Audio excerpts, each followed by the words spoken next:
Prenons aujourd'hui la direction du downtown de Los Angeles par le bus à double étage de la Red Line. Nous découvrons au passage les studios de Universal, d'anciens hangars devenus au fil des années les décors mythiques de l'imaginaire hollywoodien. La skyline de Los Angeles apparaît au loin avec ses buildings impressionnants qui s'apparentent à ceux de Manhattan avec en plus la concurrence des palmiers.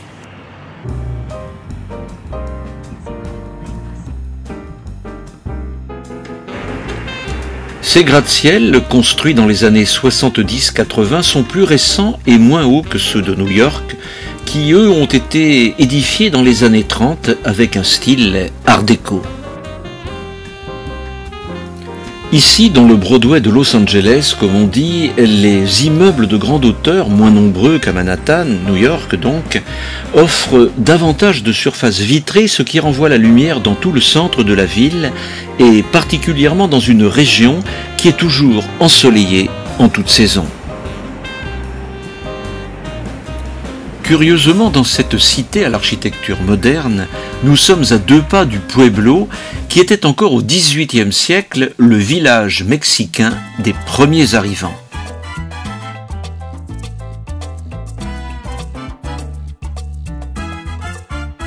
Territoire convoité dès la fin du XVIIIe siècle, la Haute-Californie, longtemps jugée comme inhospitalière, devient dès 1781 la colonie espagnole du Pueblo de Los Angeles.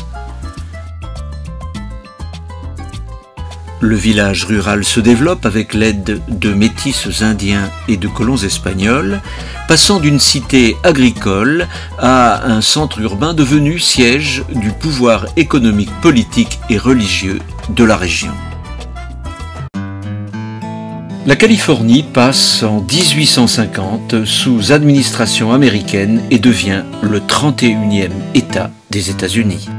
Pourtant, aujourd'hui encore, Los Angeles possède des quartiers hispaniques où les Mexicains travaillent dans des métiers de service et le commerce et parlent toujours espagnol, comme à la télévision d'ailleurs. Muy controversial este caso. Gracias por brindarnos los detalles, María Eugenia Payano.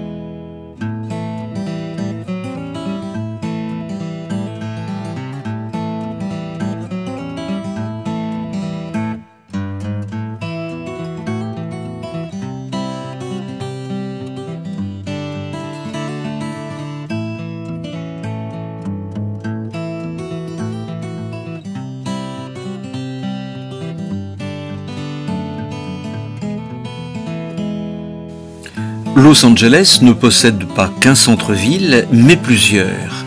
La ville s'étend sur la surface équivalente à 2 départements français et compte une agglomération de près de 17 millions d'habitants, soit 4 millions pour le centre principal de la ville.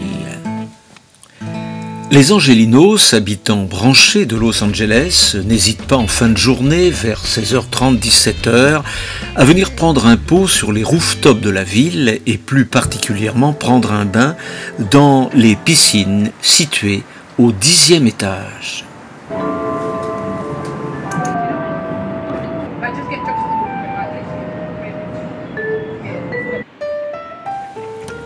Los Angeles, capitale mondiale de l'industrie cinématographique, demeure aussi le décor de nombreux tournages pour le cinéma et la télévision qui ont ainsi contribué à tisser notre imaginaire hollywoodien.